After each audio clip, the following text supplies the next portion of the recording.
Zimbabwe আমাদের পুরা বাংলাদেশ টিমের উপর, পুরা বাংলাদেশ ক্রিকেট বোর্ডের উপর জাস্ট মতিয়ে দিয়ে গেল।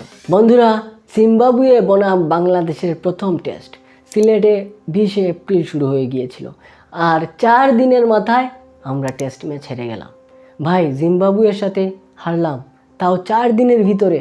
4 দিনে ওরা আমাদেরকে নক আউট করে দিল টেস্ট থেকে। বন্ধুরা, আমরা প্রথম টস জিতেছিলাম এবং টস জিতে আমাদের সিদ্ধান্ত কী ছিল?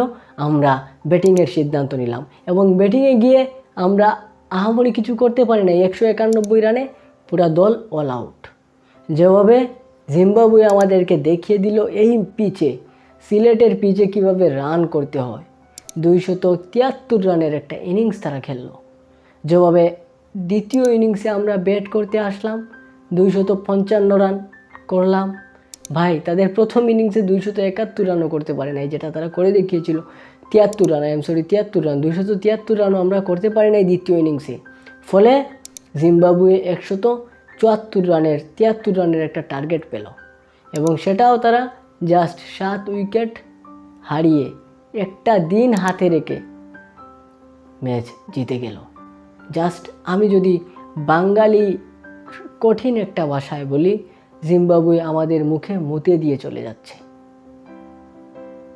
আমি আবারও বলতেছি, জিম্বাবুয়ে আমাদের পুরা বাংলাদেশ টিমের উপর, পুরা বাংলাদেশ ক্রিকেট বোর্ডের উপর জাস্ট মুতে দিয়ে গেল।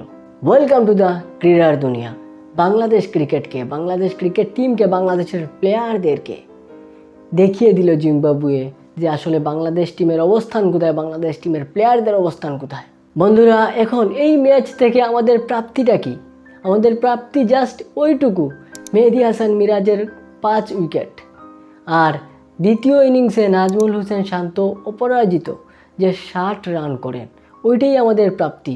এছাড়া এই ম্যাচ থেকে আমাদের প্রাপ্তি বা পাওয়ার মতো কিছু নাই ভাই। যেখানে টাইগার শুয়েব একটা কথা বলেছিলেন, বড় বড় দলগুলো কিন্তু জিম্বাবুয়ের মতো টিমকে অ্যাভয়েড করে চলে, কারণ জিম্বাবুয়ে যদি হারিয়ে দেয় তাহলে মান ইজ্জত আর থাকে না। এখন এখানে প্রশ্ন হচ্ছে, আমাদের জিম্বাবুয়ে কিভাবে হারালো? আমরা যদি জিম্বাবুয়ের মাটিতে যাওয়ার পর জিম্বাবুয়ে আমাদেরকে হারিয়ে দিত, তাও একটা ইজ্জত থাকতো ভাই। যেখানে জিম্বাবুয়ে আমাদের দেশে আসলো, সিলেটে খেলা হলো এবং আমাদের দেশে আমাদেরকেই কেলিয়ে চলে গেল। এখনও যায় নাই, যদিও দ্বিতীয় টেস্ট খেলা হবে চট্টগ্রামে এবং আমি আশা করতেছি ওই ম্যাচেও আমরা হারের সম্মুখীন হব।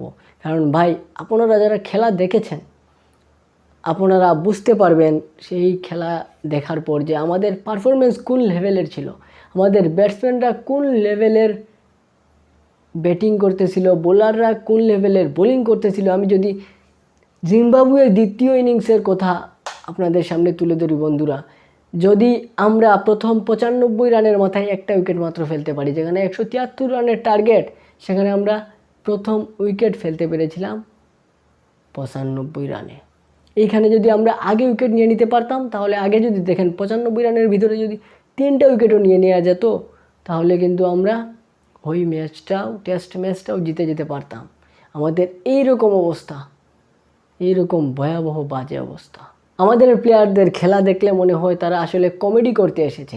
আপনি ভাই ক্যাচ, সিম্পল ক্যাচগুলো তারা ফেলে দিচ্ছে, ব্যাটিংয়ে গিয়ে সিম্পল বলগুলো তারা খেলতে পারতেছে না, তারা বোলিংয়ে গেলে বেদরুম মার খাচ্ছে। এখন আমি এখানে জিম্বাবুয়েকে একটুও ছোটো করব না, তারা খুবই ভালো বোলিং করেছে, খুবই ভালো ব্যাটিং করেছে, বিদায়ী তারা ম্যাচটা জিততে পেরেছে। আজকের মতো বিদায় বন্ধুরা, দেখা হচ্ছে নেক্সট ভিডিওতে। বাংলাদেশ ক্রিকেট কেনিয়ার মতো অবস্থা হতে যাচ্ছে। আসসালামু আলাইকুম।